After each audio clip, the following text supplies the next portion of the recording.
Calderon. He was missing from the Olympia this year because of a tricep tear that happened weeks before the show. So Angel has never been out of the Olympia top 3 since 2022. But him losing to Kaya earlier this year at Dubai Pro, that did lower his stocks.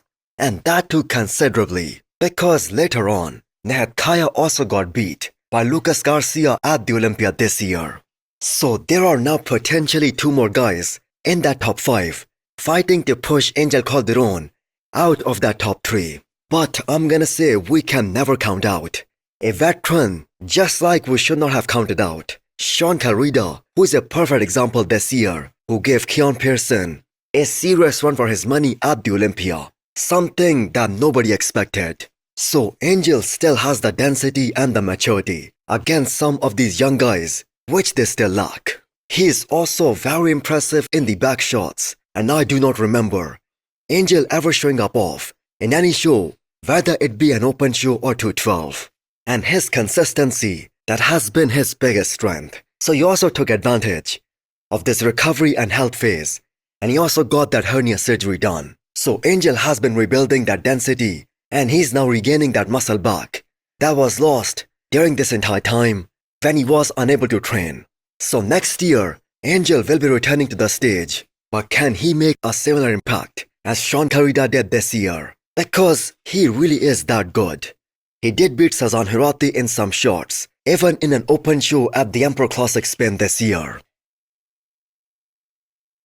Next up, we have an update from Andrew Jacked. So 13 weeks out from the Arnold Ohio next year, and this is gonna be his 3rd attempt to win the 2nd biggest bodybuilding title and the biggest prize money of his career. So he has been 3rd twice already at the Arnold, and you better believe he has a solid chance at winning the next one, no matter who shows up, based on the physique that we saw from him at the Olympia and Romania Pro. So we saw him making the most amount of improvements this year. He was extremely impressive at the Arnold Ohio this year, and some people really thought that he should have beaten Samson Dauda. And then the package that we saw in Romania, that was just a whole new level. So there is already a plan in motion, and all Andrew has to focus on is to keep bringing up his back and also bring more thickness in the side shorts, especially keep on improving those hamstrings. And I'm telling you guys, he's gonna be untouchable. So there is a reason why Jay Cutler made this prediction that Andrew has all the tools to win everything in 2026, the Arnold as well as the Olympia too. Simply because this guy has the best physique, the best structure, the best aesthetics up there. He's without a shadow of a doubt the most statuesque physique in that first Olympia call-out. And there are 3 shots in which he's already Mr. Olympia.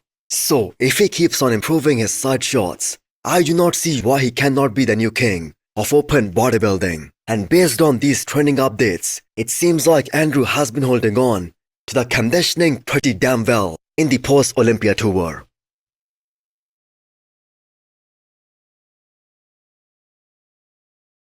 Next up, we have an update from Justin Badurino. 8 weeks post-Olympia and 7 weeks after his last competition, which was Hurricane Pro, the show that he won to secure 10 points.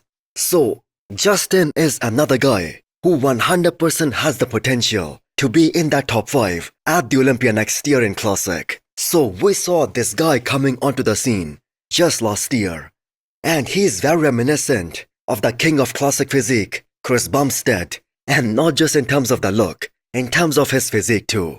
And the kind of progress that we saw him making from last year to this year, they were so tremendous, especially in terms of his legs and also in terms of his back too.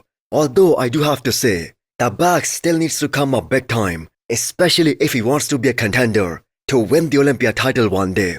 So the man is already up by 20 pounds since the last time we saw him on the stage. But despite that, the conditioning on him, that looks pretty damn insane. So, we have talked about Nal Darwin, Matthias Menegate, that they can be the future in Classic. And they have certainly proved themselves, especially Nal Darwin, who has solidified himself as a top Classic physique competitor. But I'm telling you guys, if there is one guy who can make a very big jump, maybe as soon as next year, that's Justin Badurino.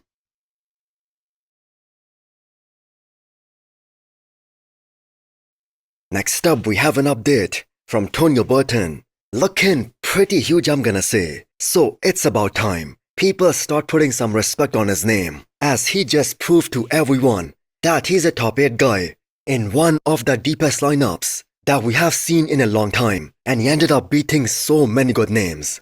So Tonio right now is in the best place of his pro career, since there hasn't been a year where he was able to secure his Olympia spot this early. I mean, he was literally qualified just 1 week after the Olympia by winning Mexico Pro, where he beat Regan and Sean Carida, and very handedly.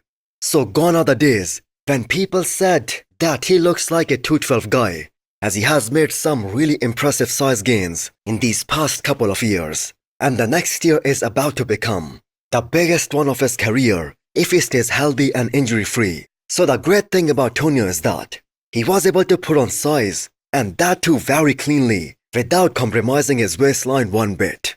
And good for him that he isn't chasing size in a fast way, in a fast manner, and is taking things very slow, as that is where most of these guys and their physiques go downhill.